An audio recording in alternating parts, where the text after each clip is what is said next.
시청자 여러분 안녕하십니까? VOA 모닝 뉴스 시작합니다. 북한이 해외 고급 승용차 등을 불법적으로 수입해 사용하고 있는 모습이 잇따라 포착된 것과 관련해 유럽연합 EU가 북한이 불법 행위를 중단하도록 만드는 중요한 수단으로 국제사회의 완전한 대북 제재 이행을 강조했습니다.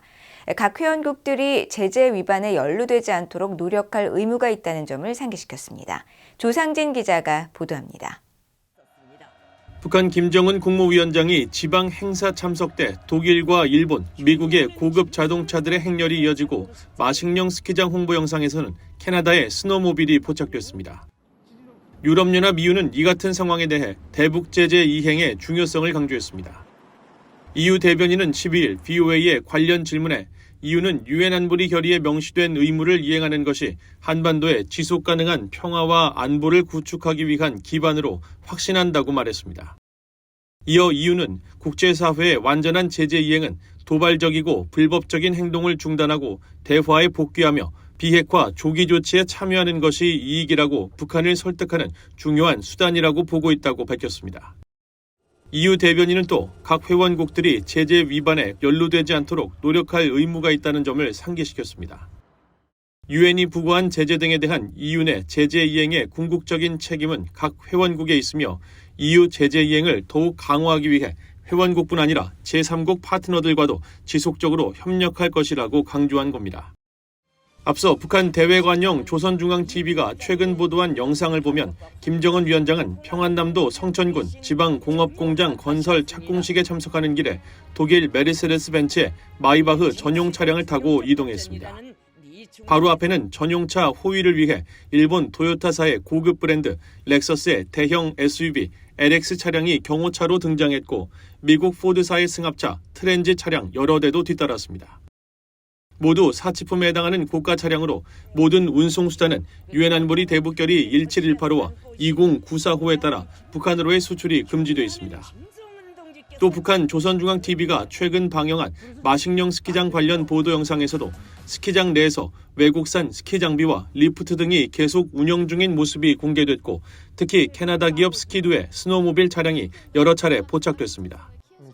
유엔 안보리는 지난 2013년과 2016년 채택된 대북결의 2094호와 2270호를 통해 스노모빌과 귀금속, 고급 자동차 등을 사치품으로 규정하고 금수 조치했습니다.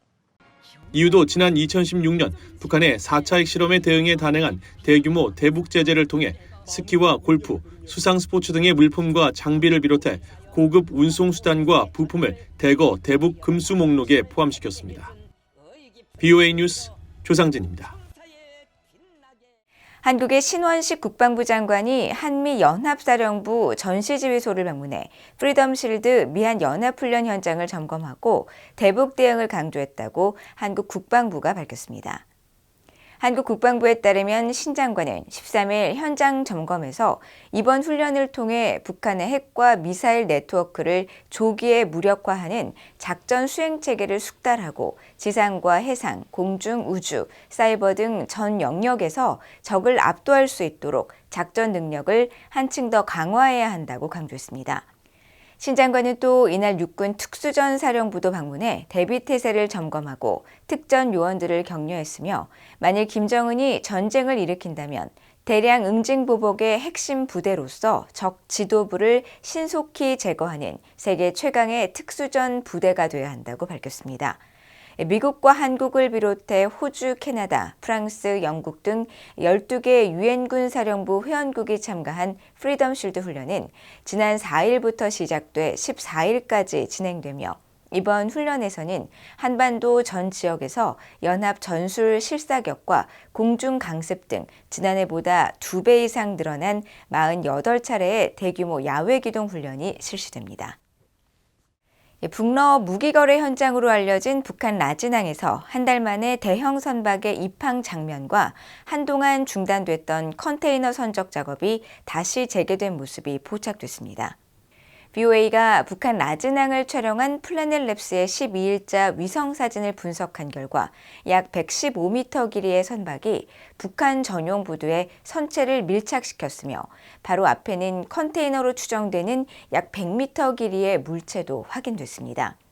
앞서 BOA는 지난해 8월 이곳에서 대형 선박이 포착된 이후 올해까지 사흘에 한 척꼴로 선박의 입출항을 확인했지만 지난달 12일을 끝으로 더 이상 선박과 컨테이너 움직임이 관측되지 않았으며 이번에 대형 선박과 컨테이너가 다시 확인된 것은 정확히 한 달 만입니다. 백악관은 앞서 지난해 10월 북한이 러시아에 컨테이너 1,000개 이상 분량의 군사 장비와 탄약을 제공했다며 라즈낭을 해당 장소로 지목하고 사진을 공개했으며 라즈낭에서 선적된 컨테이너가 러시아 선박에 실려 러시아 항구로 옮겨진 뒤 열차를 통해 우크라이나 전선으로 이동하고 있다고 밝혔었습니다. 러시아의 블라디미르 푸틴 대통령이 북한은 자체적인 핵 우산을 보유한 국가로 러시아에 핵과 관련한 어떤 도움도 요청한 적이 없다고 주장했습니다. 푸틴 대통령은 러시아 대통령 선거를 앞두고 13일 공개된 러시아의 로시아원 TV 방송 리아노브스티 통신과의 인터뷰에서 러시아가 북한군에 도움을 요청하고 그 대가로 북한에 핵우산을 제공할 수 있지 않느냐는 질문을 받고 이같이 답했습니다.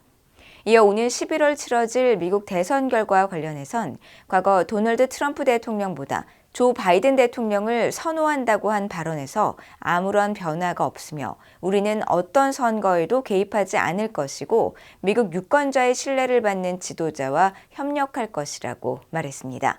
러시아의 대통령 선거는 오는 15일부터 사흘간 치러지며 푸틴 대통령은 이번 대선에서 5선을 노리고 있습니다. 북한의 선전의 소가 북한으로 넘어간 뒤 수십 년간 고초를 겪다 탈북한 제1교포 출신 탈북민들이 북한 정권을 상대로 한 손해배상 청구 소송을 한국 법원에 공식 제기할 것으로 알려졌습니다. 한국의 인권단체인 북한인권정보센터는 13일 보도자료를 통해 북한이 지상 낙원이라고 거짓 선전하며 입북시킨 뒤 억류했던 북송 제1교포 탈북민 5명을 대리해 법원에 북한을 상대로 이들이 입은 정신적 피해에 대한 위자료를 청구하는 민사소송을 제기한다고 밝혔습니다. 이번 소송은 탈북민 1명당 1억 원을 청구하는 내용이 포함됐으며 소장 송달 피고는 미국 뉴욕 유엔 주재 북한 대표부입니다. 앞서 북한은 1959년부터 1984년 사이 제1교포 북송에 관한 협정에 따라 일본 거주 조선인들의 북한 정착을 추진했으며 이 과정에서 지상 낙원이라는 선전을 통해 약 9만 3천여 명이 북한으로 건너간 것으로 알려져 있습니다. 이상으로 BOA 모닝 뉴스를 모두 마칩니다. 시청해주신 여러분 고맙습니다.